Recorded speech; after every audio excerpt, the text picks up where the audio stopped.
مولانا مفتي عبد العزيز صاحب.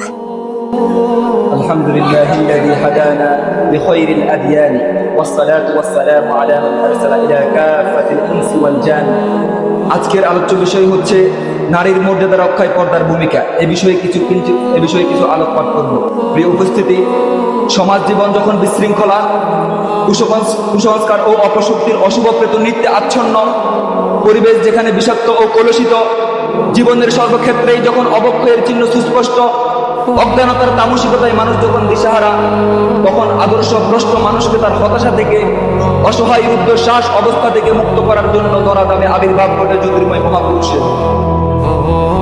সত্যের জ্যোতিতে বিশ্বলোক হয় উদ্ভাসিত, তার আদর্শ ও সত্য দৃষ্টি বিভ্রান্ত মানুষকে মুক্তিমন্ত্র উজ্জীবিত করে। এমনি করে যুগ যুগে কত মহাপুরুষের পুরনো আবির্ভাবে অসহায় দিগভ্রান্ত মানুষ খুঁজে পেয়েছে অন্ধকারে আলো, হতাশায় আশ্বাস, দুঃখে সান্ত্বনা। মধ্যযুগের আরব জাতির জীবনও ছিল এরকমই হতাশা, কুপ্রথা, মূর্তি পূজা ও কুসংস্কারের পঙ্কিলতায় আচ্ছন্ন। জড়াগ্রস্ত, হতাশাগ্রস্ত ও তামসিকতামগ্ন আরব জাতিকে মুক্তি দিতে এলেন আল্লাহ প্রেরিত মহাপুরুষ, মানব মুক্তির দূত মুহাম্মদ সাল্লাল্লাহু আলাইহি ওয়াসাল্লাম।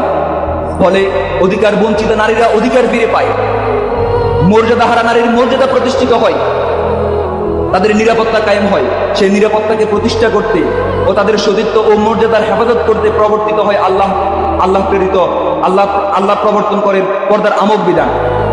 প্রিয় উপস্থিতি, 1400 বছর পর আজ সমাজের এমন এক প্রেক্ষাপটে না পর্দার বিষয়ে কিছু বলতে দাঁড়িয়েছি, যখন পাশ্চাত্যের ভয়াবহ ভাইরাস আমাদের সমাজের রন্ধ্রে রন্ধ্রে ঢুকে যাচ্ছে।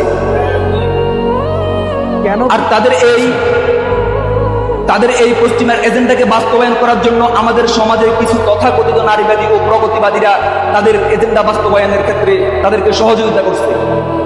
শুধু তারাই নয়, আমাদের সমাজের শীর্ষস্থানীয় বিদ্যাপীঠগুলো, যেখানে দেশের শীর্ষস্থানীয় ছাত্র গড়ার কারখানা বলে বলা হয়, যেখানে সর্বোচ্চ সার্টিফিকেট দেওয়া হয়, শিক্ষার সর্বোচ্চ সার্টিফিকেট দেওয়া হয়, সেখানে আজকে ধর্ষণের সেঞ্চুরি হচ্ছে। এর দায়বদ্ধতা কার? শুধু কি আমাদের? শুধু কি আপনার? না, একেবারে প্রধান কর্মকর্তা পর্যন্ত। আলা কুল্লুকুম রাইন ওয়া কুল্লুকুম মাসউলুন আন রাইয়াতিহি, প্রত্যেকেরই দায়বদ্ধতার মধ্যে আছে, ঠিক কিনা?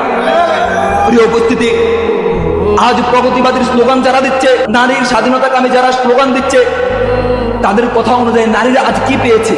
লাঞ্ছনা, বঞ্চনা আর অপমান ছাড়া কিছুই পায়নি।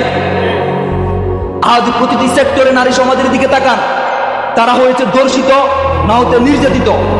প্রিয় উপস্থিতি, আর যদি তাদের বিরুদ্ধে আমরা কথা না বলি, এমন এক সময় আসবে